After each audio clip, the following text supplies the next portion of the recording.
Esta é a história da família de Jacó. Quando José tinha 17 anos, pastoreava os rebanhos com seus irmãos. Ajudava os filhos de Bila e os filhos de Zilpa, mulheres de seu pai. E contava ao pai a má fama deles. Ora, Israel gostava mais de José do que de qualquer outro filho, porque ele havia nascido em sua velhice. Por isso, mandou fazer para ele uma túnica longa. Quando seus irmãos viram que o pai gostava mais dele do que de qualquer outro filho, odiaram-no e não conseguiam falar com ele amigavelmente. Certa vez, José teve um sonho, e quando contou seus irmãos, eles passaram a odiá-lo ainda mais. Ouçam o sonho que tive, disse ele. Estávamos amarrando os feixes de trigo no campo, quando meu feixe se levantou e ficou em pé, e os seus feixes se ajuntaram ao redor do meu, se curvaram diante dele. Seus irmãos lhe disseram: então, você vai reinar sobre nós? Quer dizer que você vai nos governar? E odiaram ainda mais, por causa do sonho que tinha dito. Depois teve outro sonho, e o contou aos seus irmãos. Tive outro sonho, e dessa vez o sol, a lua e 11 estrelas se curvavam diante de mim. Quando contou ao pai e aos irmãos, o pai o repreendeu e lhe disse: que sonho foi esse que você teve? Será que eu, sua mãe e seus irmãos viremos a nos curvar até o chão diante de você? Assim seus irmãos tiveram ciúmes dele. O pai, no entanto, refletia naquilo. Os irmãos de José tinham ido cuidar dos rebanhos do pai, perto de Siquém. Israel disse a José: como você sabe? Seus irmãos estão apacentando os rebanhos perto de Siquém. Quero que você vá lá. E ele disse: sim, Senhor. Vá ver se está tudo bem com seus irmãos e com os rebanhos. Traga-me notícias. Jacó enviou quando estava no vale de Hebron. Amém? Até aqui. Senhor Jesus, neste momento, meu Pai, eu quero te pedir mais uma vez: vem, Senhor, continua falando com o seu povo. Nós estamos, Senhor, sedentos por ti, famintos, Pai, pelo alimento da tua palavra. Em nome de Jesus, tudo aquilo, meu Pai, que eu recebi na minha casa, que eu consiga, meu Pai, transmitir para a igreja, porque não é sobre mim, é sobre o Senhor, é sobre o reino, é sobre a sua vontade. E que teu povo, meu Pai, consiga receber, examinar, aplicar, praticar, Senhor, aquilo que o céu tem revelado sobre nós essa manhã, em nome de Jesus. Amém? Você pode esvaziar as mãos, aplaudir o nosso Deus.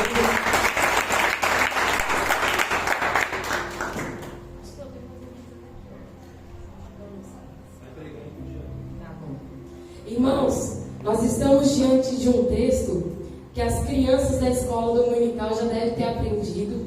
Você já deve ter ouvido falar de José. Mas José, as pessoas gostam de frisar muito a sua fase em jovem, muito a sua fase em novinho. E o Senhor me fez refletir sobre toda a história de José. Então o intuito que eu tenho de trazer hoje é sobre o que a Bíblia diz de Gênesis 36 até o 49 mais ou menos, de uma forma bem resumida, bem mais rápida, mas para vocês depois sentirem aquele desejo como os cristãos de Bereia, né, pastor? Ele pega o texto, leva para casa, ele lê de novo e Deus continua ministrando. E ele vai vendo se o pregador estava dizendo o que está na Bíblia, porque é sobre isso que Deus quer que a igreja cresça, sobre graça, conhecimento e sabedoria. Aleluia! José, filho de Jacó, filho de Raquel. José era o irmão penúltimo, quase caçula. O caçula era Benjamim. José era o filho mais querido de Jacó. É a Bíblia que diz. Por ser o filho mais querido e por ser o filho que ele teve na sua velhice, onde Raquel ali, ao dar à luz ao segundo filho, Benjamim, ela falece. Então, Jacó tem um apego emocional diferente com José e Benjamim.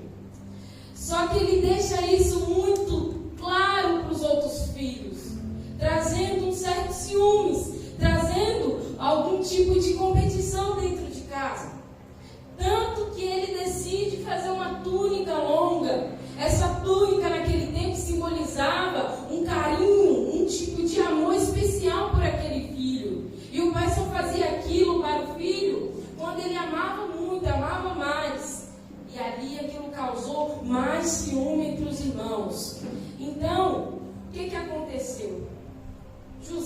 tinha uma missão. E ele deveria pastorear as ovelhas. E ele deveria também observar o trabalho dos irmãos. Por quê? O pai mandava. O pai que amava mais, olha só, presta atenção, isso é a riqueza do texto. O pai que amava mais ele deixava claro para a família. O pai colocava ele para vistoriar o trabalho dos irmãos. Logo, se ele é aquele que tem que ser o X9 dos irmãos, como que será que era o convívio entre os irmãos? Mais querido. Eles estão lá trabalhando, apacentando, está lá os 11. Lá vem José. Lá vem aquele menino, o favorito de papai. Então ele tinha essa fama. E a Bíblia diz que eles passaram a odiar o irmão. Essa palavra é muito forte. Eles não passaram a desgostar, eles passaram a odiar. Acabou o amor. Então, se existia ódio, existia desrespeito. Se existia ódio, existia falta de compaixão. Se existia ódio, não existia amor. Então, José passou a ser o mais amado pelo pai, mas o mais odiado pelos irmãos. Na medida que o tempo foi passando, José começou a sonhar. E nesses sonhos, José teve um sonho assim, que ele decidiu compartilhar com a sua família, num momento de mesa, quem sabe? E o sonho foi que os feixes se levantavam. Só que 11 feixes se curvaram diante do feixe dele. Aí os irmãos logo interpretaram o sonho e falaram: nós vamos se curvar diante de você? Você vai reinar sobre nós? José nada responde. Mas José teve mais um. Só que nesse sonho, sol, lua e 11 estrelas se curvavam diante dele. Agora até o pai. Calma aí. Eu, sua mãe e seus 11 irmãos vão se curvar diante de você, e você vai governar sobre nós, e nós teremos que lhe prestar honra. O pai refletiu. Os irmãos odiaram. Mas ainda, na medida que o tempo foi passando e o ódio foi crescendo, os irmãos decidiram agir. Os irmãos decidiram fazer alguma coisa. Então, um certo dia que José foi lá ver o trabalho deles, eles falaram assim: olha, José está vindo de novo. Nós precisamos fazer alguma coisa com ele. A gente precisa frear esse menino. A gente precisa dar um jeito nele. Aí foi que um dos irmãos teve uma brilhante ideia. Brilhante não, irmãos. Como que eu posso dizer? Uma ideia assim: vamos matar. Vamos matar José. Vamos dar um fim no nosso irmão. Aí o Rubem se levantou mais velho: matar. Matar não. Rubem é o único que demonstra um pouco de compaixão no texto. Que a Bíblia diz que ele fala assim: não vamos matar. Tem um poço ali, vamos jogar ele. E ele vai ficar esquecido. Só que a intenção de Rubem era ir lá e buscar de volta. Durante esse período que eles estão decidindo o que fazer com a vida de alguém que não lhe pertence o direito de decidir nada, está passando alguns mercadores, os midianitas. E aí alguém disse: olha, não vamos matar. O que a gente vai ganhar com o sangue do irmão das nossas mãos? Vamos vender. Vamos vender o nosso irmão. E eles vão negociar a venda do seu próprio irmão. A venda naquela época simbolizava que você, além de ser uma coisa horrível, era vendido para ser nada mais do que escravo. Não era para ele ser um mercadante em outro lugar, não, era para ele ser um escravo. Para onde ele ia, que família que ele ia viver, eles não estavam se importando. Eles não estavam talvez nem se importando tanto com quanto que eles iam receber. Fala que é 20 moedas de prata. Eu preciso me afastar, distanciar do favorito da casa. Era essa a intenção. Então, eles vendem, José vai embora. E como que a gente conta para Jacó, o nosso pai, que José sumiu, morreu? Eles falaram: uma fera devorou ele. Eles mataram um bode, pegaram as roupas de José e levaram: seu filho morreu. Irmãos, vocês veem Percebe como eles tratam isso como se fosse um objeto? Percebe que eles tratam o próprio irmão como se fosse uma mercadoria? Pois é, dentro da família acontecem essas coisas, né? Dentro de casa acontecem essas coisas. Com as pessoas que a gente mais ama, os amigos que a gente menos espera, acontecem essas coisas. E acontece de forma natural, sabe por quê? Porque sobre eles existe uma influência chamada diabo, sobre alguém que dirige a vida deles, e eles fazem as coisas que o diabo influencia de forma natural. Só que aquela coisa que eles achavam que era, aquele objeto, se tratava de um ser humano cheio de sentimentos, cheio de sonhos e cheio de vida. Esse rapaz é vendido, eles contam para o pai que na verdade cria uma mentira, ele morreu. Aqui a roupa, pai, cheia de sangue. E o pai ali se lança, rasga as vestes e se derrama em pranto. Tudo bem que eles não têm amor nenhum por José, mas e o amor pelo pai? De ter que receber a notícia que o filho morreu e nem sepultá-lo, e nem ver o último suspiro. Um menino, um jovem de 17 anos. A Bíblia relata que Jacó entrou numa amargura terrível. Imagina o tempo que, enquanto os irmãos estavam negociando, quanto que seria vento, e José dentro daquele poço. O poço estava sem água, mas ele estava com fome, ele estava com medo, ele estava com frio. Ele estava em desespero, talvez estava um dia quente, não estava com frio. E ele vai lá parar no Egito. No Egito ele é comprado por outra pessoa. Ele foi comprado pelo oficial de Faraó chamado Potifar. Mas o que eu acho lindo e interessante é que no capítulo 39, que diz que ele foi comprado por Potifar, no versículo 2 diz: o Senhor estava com José. Glória a Deus, aleluia. De maneira que ele prosperava tão grande na casa de Potifar, que Potifar trouxe ele para mais perto. More na minha casa, fique aqui, cuide de tudo que é meu, cuide dos meus bens, tome conta da minha casa. E o Senhor estava com José. Na medida que ele cuida da casa, cuida dos bens, a fama de José vai crescendo, ele vai se tornando alguém muito importante na casa de Potifar. Aliás, ele estava na casa do oficial de Faraó. De um oficial de Faraó. Só que alguém olha para José, ele era muito atraente, ele era um homem de boa aparência, é o que o texto diz, e a mulher de Potifar deseja se deitar com José. José olha para ela e fala: o meu Senhor me deu direito a tudo que tem nessa casa, me deu direito de governar, mas não me deu direito de ter você. E ele respondeu, ainda que ele fosse aquele que cuidava do administrador dos bens, ele ainda era um escravo. E ele negou se deitar com a mulher do seu senhor, por uma questão de integridade. Ela tentou, ela cobiçou, ela foi atrás. E ele falou: não vou pecar contra o meu Senhor e nem contra Deus.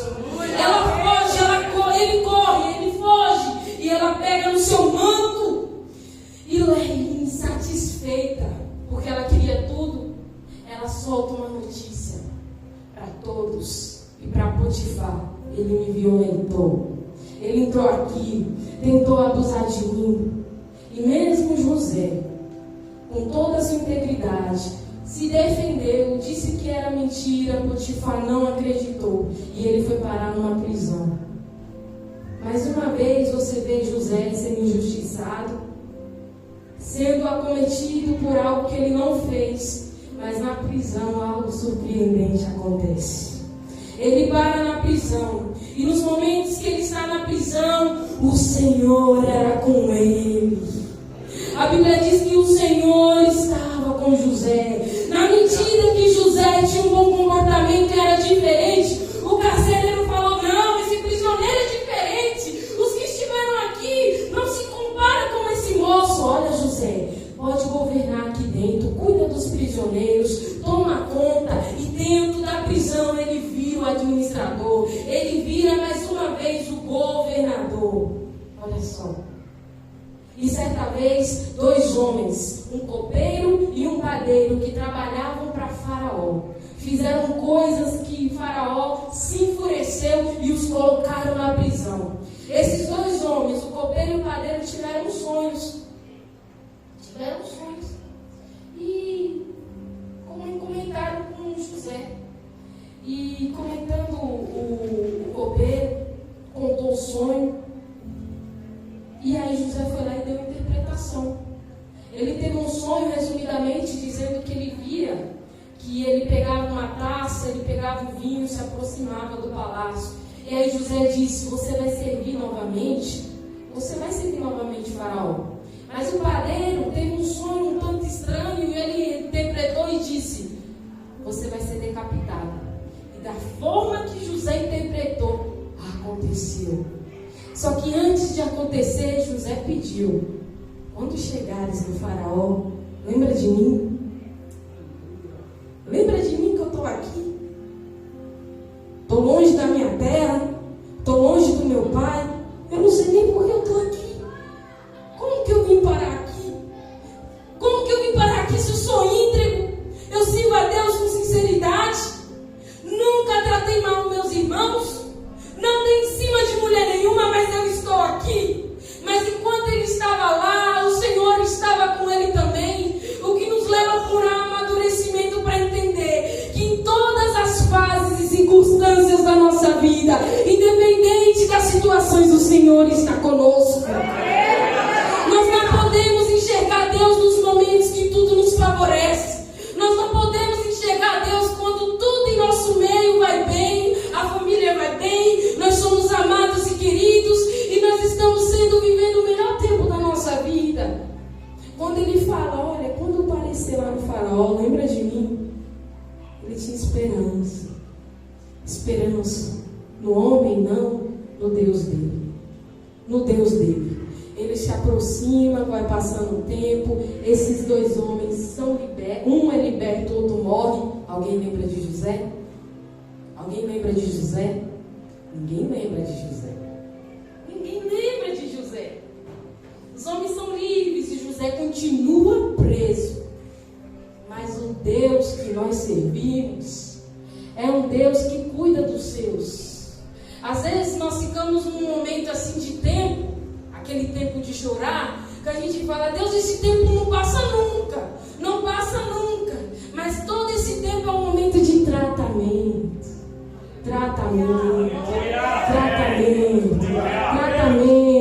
Eu curando, eu lapidando a minha obra. No momento certo as coisas vão começar a caminhar. Aquilo que para você é injustiça, eu vou começando a trazer a minha justiça que vem do reino. E quando menos espera, Faraó tem um sonho. O grande Faraó do Egito. Faraó, irmãos, era um rei. Sabe onde vive monarquia hoje, Inglaterra? Ele era o rei. Só que ele teve um sonho muito estranho. Ele sonha que 7 vacas gordas, graúdas, elas estão comendo, andando, mas de repente aparecem vacas magras, sequíssimas, horrorosas, e elas começam a devorar as vacas gordas. E ele tem um sonho e ele fica perturbado. Depois ele tem outro sonho. E nesse outro sonho, ele precisa de interpretação, porque ele não está entendendo. Não está entendendo, então ele chama os magos, os conselheiros, os intérpretes, os adivinhos, chama os mais poderosos da corte. E ninguém consegue interpretar. Ninguém consegue interpretar. E aí o copeiro olha para Faraó. Olha, Faraó, meu senhor, conheço alguém que interpretou meu sonho na prisão. Conheço alguém que interpretou meu sonho na prisão. Ele se lembrou, mas ele não se lembrou porque ele quis. Ele se lembrou porque existe um Deus que governa o tempo, e o tempo dele chegou, e agora é a hora que as coisas vão começar a honrar na vida de José. Olha o que Deus diz para você nessa manhã, irmão. Não é o homem que vai se lembrar de você. Não é o homem que vai lembrar do momento que você mais precisava de ajuda. É Deus, quando Ele vê que é o momento certo das coisas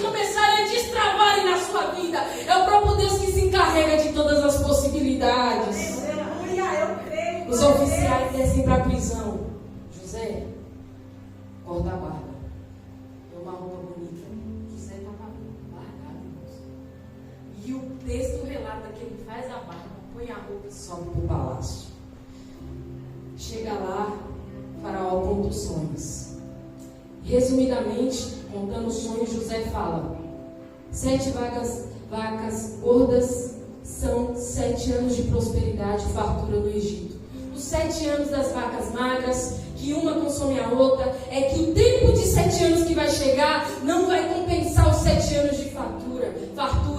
O Egito vai padecer e vocês vão morrer. E aí José começa também a dar como resolver essa problemática. Afinal, ele é um administrador. Afinal, na casa do seu pai, ele que dava o relatório. Afinal, na casa de Potifar, ele era um administrador. Ele tomava conta. Afinal, dentro da prisão, ele já exercia aquilo que Deus entregou para ele. Porque Deus não trabalha em detrimento da circunstância. Ele trabalha em você para que você siga em tempo fora de tempo. Tempo e fora de tempo.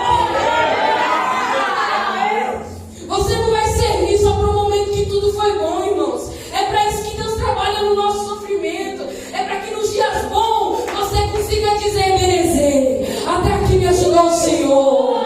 Graças eu te dou. Mas no dia do sofrimento, Ebenezer também. Até aqui me ajudou o Senhor. Foi pregado aqui: eu não glorifico quando a bênção chega. Eu glorifico antes dela chegar. Porque isso se chama fé.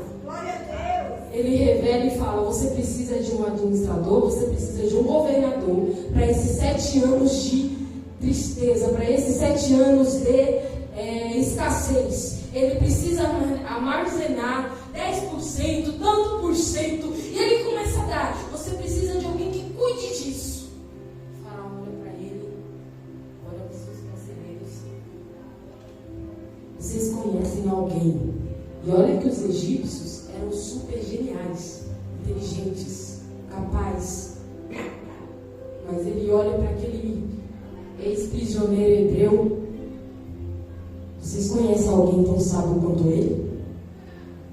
Vocês conhecem alguém que tenha a estrutura que foi ganhada onde?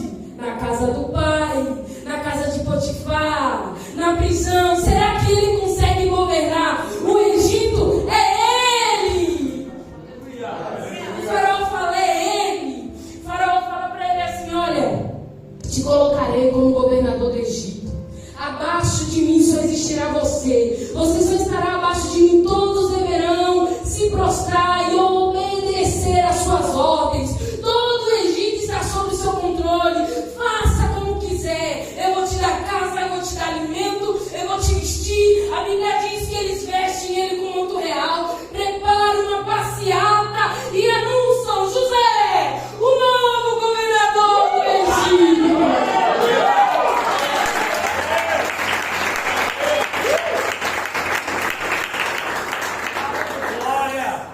Parece que José olha assim, aos 30 anos de idade, 30 anos ele virou. A história começou com 17, né? Mas é no tempo de Deus, irmãos. Às vezes a gente fica assim: será que José não teve momentos que ele falou: Deus, por quê? Talvez. É comum e é normal, nós somos seres humanos. Mas ele não se apegou ao porquê.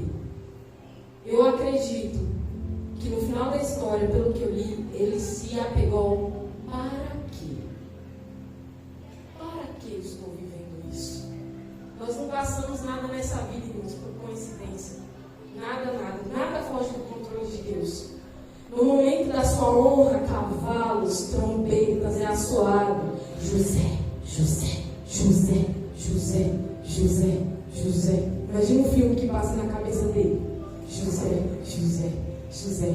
Ele governa com graça, sabedoria. Todos admiram a habilidade que existia sobre ele. E quando os elogiavam, ele falava assim: não é sobre mim, é sobre o Espírito de Deus. O Espírito de Deus está sobre mim. E é por isso que eu sou dessa forma. É por isso que eu sei interpretações. E é por isso, e é por isso, e é por isso. Ele declara totalmente a Deus. Só que enquanto esse tempo de seca está chegando, alguém está sofrendo. Alguém em alguma terra está padecendo. E aonde é? É na casa de Jacó. A fome é tão grande, o desespero é tão grande, que eles precisam descer aos egípcios. Eles precisam procurar ajuda aos egípcios. Então Jacó fala: vocês vão ficar aqui morrendo de fome?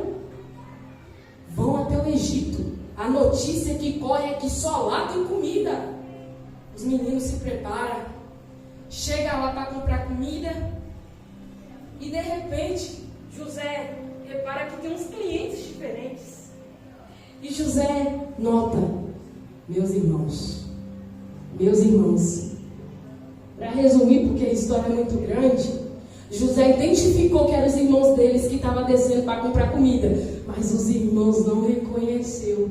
Então José falou para eles que: olha, vocês vieram aqui para nos inspecionar, vocês vieram aqui para procurar guerra, vocês vieram. José armou toda uma situação para trazer esses irmãos para mais perto. José ainda falou assim: então me conte quem são vocês. Seu pai está vivo? Seu pai está vivo? Eu imaginei ele perguntando consigo mesmo: será que meu pai está vivo? O pai que ele não vê há mais de não sei quantos anos.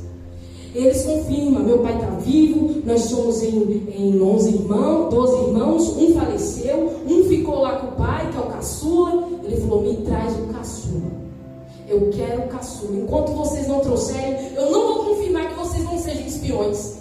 Eles sobem, vão lá, fala: pai, nós precisamos levar Benjamim, porque lá o governador de Faraó, ele está achando que a gente é inimigo, pai. E Jacó começa a se entristecer, ele fala: meu Deus, mais um filho que eu vou perder. Mas no final ele precisou aceitar, porque a fome era grande, de qualquer forma eles iam morrer. E vai Benjamim descer. E no momento, irmãos, eu vou adiantar, porque o tempo é muito espaçado. Benjamim desce. Quando Benjamim desce, José, ele não está aguentando. Tem vários versículos que falam que ele se afasta dos irmãos e vai chorar. Ele não aguenta. E aí, teve uma hora que ele falou assim: meu pai está vivo? Ele pergunta várias vezes: meu pai está vivo? Imagine, irmãos, você ser obrigado a afastar do seu pai e da sua mãe por causa de alguém que tem inveja de você, ciúme, ou de alguém que você mais ama. E eles falam: está vivo. De repente, José resolve fazer um grande banquete, preparar a mesa e pede para todos os irmãos se assentarem. Todos estavam lá. Na hora que eles falam, porque eles começam a se curvar: meu senhor Faraó não, perdão, irmãos. Faraó deu outro nome para eles. E eles se curvavam diante de José e clamavam, pediam pelo amor de Deus que não nos mate, ou que não mate o caçula. Judá entrou em desespero. Judá falou assim: por favor, deixe que eu fique aqui como seu prisioneiro, mas deixe que Benjamim vá embora. Sabe o que é isso? É o sentimento de culpa. Ao mesmo tempo que José estava sendo tratado, Deus tratava com os irmãos que traíram ele com tanto egoísmo, e Deus estava tratando os irmãos estavam desesperados, e eles comentavam um com o outro: será que é Deus nos punindo? Será que é Deus? É Deus, certeza. E eles sabiam que era. Chegou um momento que, no momento da mesa, o que a mesa simboliza, irmãos? O que a mesa simboliza? Comunhão. José senta todos os irmãos na mesa e ele não aguenta, ele fala: eu sou José. Eu sou José. A quem vocês venderam? Eu sou José, que foi comprado pelo egípcio. Eu sou José, que fui parar na prisão. Eu sou José, que hoje sou governador do Egito. E ele declara ainda mais: os irmãos ficam espantados, os irmãos ficam com medo. Eles falam: não tenha medo, porque se hoje eu sou governador do Egito, era para que hoje o Senhor honrasse o nosso povo. E se eu estou aqui cuidando do alimento, era porque era propósito de Deus, era vontade de Deus, era tudo sobre Deus.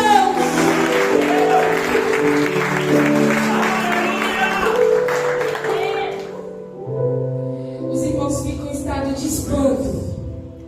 E José chora profundamente. Era como se Deus estivesse lavando, tratando. E ele chora. E além dele chorar e declarar, ele abraça os irmãos e beija. Sabe o que significa, irmãos? O tratamento. Tem um louvor que fala: pode uma mãe se esquecer do filho? Davi estava esquecido, José estava esquecido, ele não estava esquecido. Irmãos, você nunca está esquecido nos planos de Deus. Sabe aquele sonho que José teve, que ele viu os peixes crescendo e outros peixes se curvavam sobre ele, e o sol e algumas estrelas? Esse sonho não era de José não, irmãos. Esse sonho era um sonho de Deus para a vida de José. José não sabia interpretar, a família não sabia interpretar, então jogou ele para fora, mas o sonho se realizou. Os irmãos precisam se turbar e falar: José, você é governador, José, é sobre você que está a promessa. Nós precisamos reconhecer. Aleluia. Romanos 8:28 diz: pois sabemos que todas as coisas cooperam para o bem daqueles que amam a Deus e andam segundo o seu propósito. Pois sabemos que todas as coisas, todas as situações, todos os meios, todos os apuros, todos os apertos que nós passamos na vida, todas as traições, todas as calúnias, todas as injustiças, o Senhor transforma. O Senhor transforma para o nosso bem. E Ele vai nos moldando conforme a sua vontade. Para finalizar, nós precisamos amadurecer. Tem pessoas que Deus escolheu para ser diferente. Tem pessoas que Deus chamou para liderança. Tem pessoas que Deus chamou para governar, inclusive dentro da nossa família, dentro da nossa casa. E se Deus escolheu ele, ou se Deus escolheu você, você precisa entender que se está sobre ele, eu devo me submeter, eu devo aceitar, porque é sobre a vontade de Deus. É muito comum dentro das famílias um não aceitar o crescimento do outro, até o crescimento espiritual.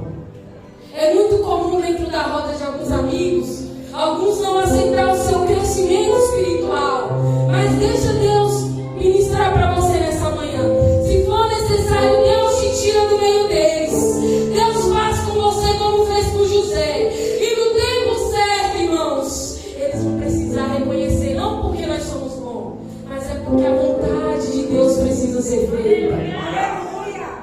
Os sonhos de José, talvez ele tenha um momento do texto que fala: aí José se lembrou o porquê dos sonhos. José começa a se lembrar e ele entende: não são os meus sonhos. O que queima no seu coração não é o seu sonho. O que você arde em fazer não é o seu desejo. É Deus, é de Deus, é de Deus. Se coloca de pé, aleluia. Nessa canção nós vamos ministrar que os sonhos são de Deus e eles não podem morrer. As circunstâncias, elas não definem nada na nossa vida. As amizades, a família. Se o sonho é de Deus, ele vai acontecer.